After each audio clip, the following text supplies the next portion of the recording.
Herkese salam. İlk öncə qeyd etmək istəyirəm ki, may ayından yeni qrup yığılacaq. Dərslərimdə iştirak etmək istəyənlər varsa, telefon nömrəsi ilə əlaqə saxlaya bilər.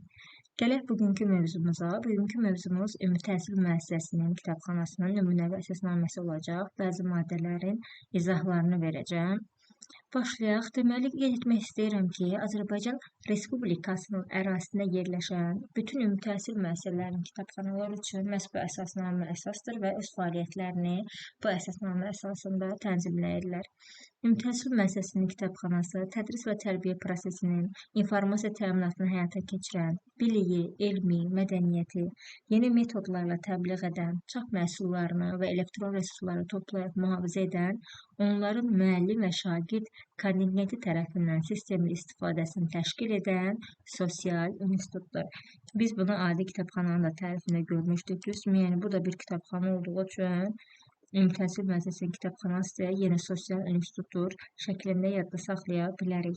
Adi keçən dərslərimizdən kitabxananın tərifi var idi, kitabxana iş haqqında qanunda. Necə demişdik? Demişdik ki, kitabxana elm, informasiya, mədəniyyət, təhsil, tərbiyə müəssisəsi kimi çap əsərlərini toplayıb, onları informasiya daşıyıcılarını toplayıb, onları mühafizə edən, onların sistemli ictimai istifadəsini təşkil edən, cəmiyyətin intellektual və mənəvi potensialına xidmət göstərən sosial institutdur.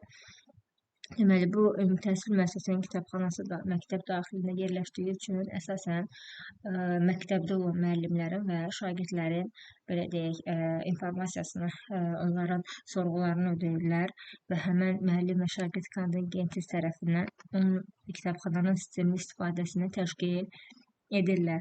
Keçək digər cümləyə. Kitabxana minimum kitabxana fondu, müvafiq sahə, avadanlıq və kadr potensialı olduqda müəssisənin struktur bölməsi kimi onun infrastrukturuna daxil edilir. Gəlin bu cümləni biraz izahını verək. Deməli, əgər hər hansı bir məktəb götürək də, ümumi təhsil müəssisəsi götürək, ümumi təhsil müəssisəsində əgər az komplektli ümumi təhsil müəssisəsidirsə, 500-dən aşağı çap vahidi varsa, aşağı 500-dən aşağı ola bilər 400, 300 ya 450. Bu zaman həmən kitabxana, yəni həmən məktəbin kitabxanası müəssisənin struktur bölməsi kimi onun infrastrukturuna daxil edilmir. Əgər az komplektli ümumi təhsil müəssisəsidirsə, 500 vahidindən az olmamalıdır çap vahidi, yəni 500-dən biraz yuxarı olmalıdır.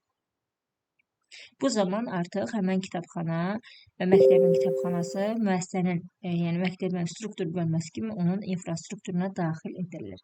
Tam komplektli ümumi təhsil müəssisələri üçün isə 1000 çap vahidindən az olmamalıdır. Əgər azdırsa, infrastruktura daxil edilmir, amma 1000 və yaxud da 2000-dən çoxdursa, o zaman artıq infrastruktura daxil edilir.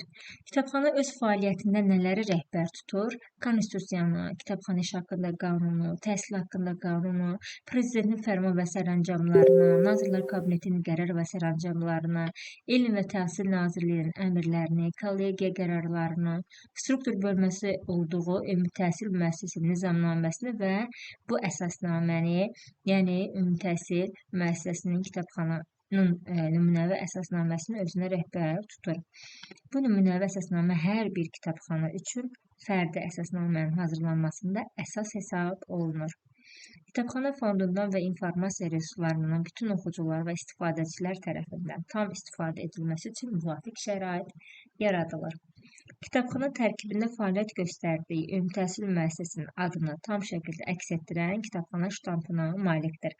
Biz bilirik ki, fərqi yoxdur, bu məktəb kitabxanası ola bilər, mərkəzi kitabxana sisteminin tərkibinə daxil olan kitabxanalar da ola bilər, yəni Mədəniyyət Nazirliyinin tərkibində olan kitabxanalar da ola bilər. Kitabxanaya kitablar gəldiyi andan dərhal ona ştamp vurulmalıdır və məktəb kitabxanalarında da həmən ştampın üzərində həmən ümumi təhsil müəssisəsinin adını tam şəkildə əks etdirməlidir. Yəni ştampın üzərində ümumi təhsil müəssisəsinin adını tam şəkildə əks etdirən kitabxana ştampına malikdir.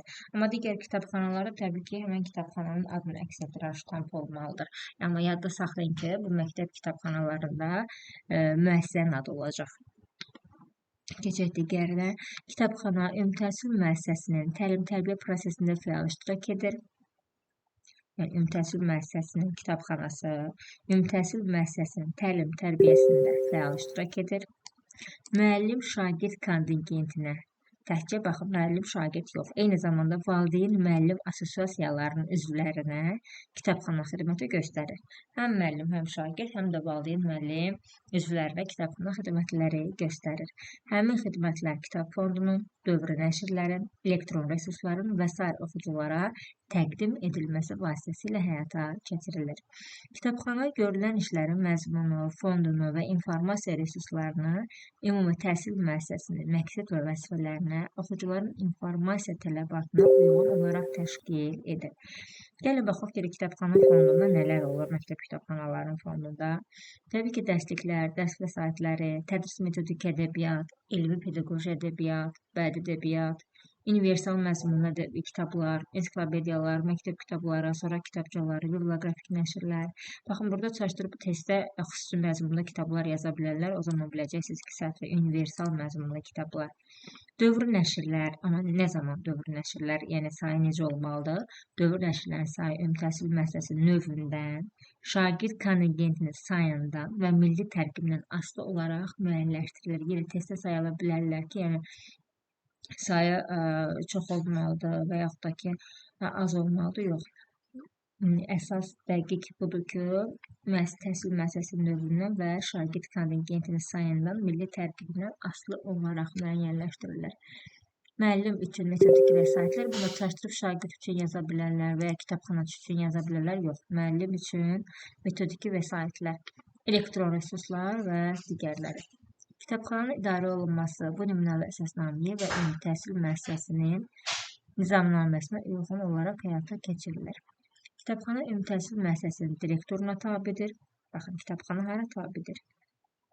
Məktəb direktoruna, yəni ümumi təhsil müəssisəsinin direktoruna. Bunu da variantlarda səhv edə bilərlər ki, kitabxananın müdirinə tabidir. Yox, kitabxana ümumiyyətlə məktəb daxilində yerləşən kitabxana ümumi təhsil müəssisəsinin direktoruna tabidir və direktor kitabxana xidmətinin təşkilinə və bu xidmətin keyfiyyətli olmasına görə məsuliyyət daşıyır. Bunu da yadda saxlayın. Bu da direktorun işidir, ümumi təhsil müəssisəsinin direktoruna. Kitabxananın fəaliyyəti üçün lazımi şəraitin yaradılması və fəaliyyətinə nəzarət ümumi təhsil müəssisəsinin direktoru tərəfindən həyata keçirilir. Baxın, kitabxana ümumilikdə direktora tabi olur, yəni məktəb direktoruna. Kitabxananın xidmətinin təşkilinə, bu xidmətin keyfiyyətli olmasına yenə direktor məsuliyyət daşıyır, yəni məktəb direktorudur. Bir də kitabxananın fəaliyyət üçün lazımi şəraitin yaradılması və fəaliyyətə nəzarəti ümumiyyətlə yenə təhsil müəssisəsinin direktoru tərəfindən həyata keçirilir. Kitabxana rəhbərlik öz işinə görə məsuliyyət daşıyan kitabxananın müdiri tərəfindən həyata keçirilir. Yəni, kitabxananın müdiri isə kitabxanaya rəhbərliyi həyata keçirir və kitabxanaya o rəhbərliyə görə, öz işinə görə məsuliyyət daşıyır. Kitabxananın müdiri ümumi təhsil müəssisəsinin direktoru tərəfindən qanunla müəyyən edilmiş qayda vəzifəyə təyin və vəzifədən azad olunur. Yəni, kitabxana müdirini ümumi təhsil müəssisəsinin direktoru qəbul edir və yaxud da ki, vəzifədən azad edir və işlədiyi müddət müəssisənin pedaqoji kollektivinin üzvü hesab edilir. Yəni, kitabxanaçı, kitabxana müdiri pedaqoji kollektivin üzvüdür. Kitabxana müdiri ümumi təhsil müəssisəsinin pedaqoji şurasının tərkibinə daxil edilir. Kitabxananın ştat vahidlərinin müəyyənləşdirilməsi Azərbaycan Respublikası Nazirlər Kabinetinin 1996-cı il 26 may tarixli 59 nömrəli qərarı ilə təsdiq edilmiş Azərbaycan Respublikası ibtidai, əsas, orta təhsil məktəblərinin, liseylərin və gimnaziyaların rəhbər işçilərinin inzibati təsərrüfat, tədris, yardımçı və xidmət işçiləri heyətinin nümunəvi ştatlarına uyğun olaraq həyata keçirilir. Təbii ki, bu ştatlar da düşə bilər, həm müsahibədə sual verə bilərlər, həm testə düşə bilər. Yəni, nə deməkdir? Yəni, o ştatlar necə müəyyən edilir? Nə qədər sinif olduqda tutaq ki, müdir lazımdırmı və ya kitabxanaçı lazımdırmı? Neçə nəfər olmalıdır və s. Misal kimi deyim ki, əgər məktəbdə 7, 8, 9 sinif varsa, yəni 7-dən 9-a qədər sinif varsa cəmi, o zaman kitabxana müdirinə ştat ayrılmır, kitabxanaçıya bir ştat vahidi verilir və yaxud da ki, əgər 26 sinif varsa, 27 sinif və ya 29 sinif varsa, bu zamanda kitabxana müdirinə bir ştat verilir, kitabxanaçılara isə ştat verilmir, yəni adi kitabxanaçı ştatı olmur. Əgər yox, 30-dan çox sinif sayı varsa, artıq o zaman, yəni böyük olduğu üçün siniflərdə də, o sinifdə də təbii təbii ki, şagirdlərin də sayı çox olacaq. O zaman həm kitabxanaçıya, həm də ki, təbii kitabxana müdiri ştatı ayrılacaq.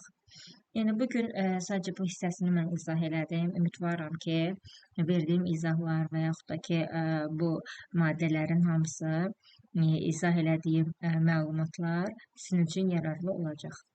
Hələlik.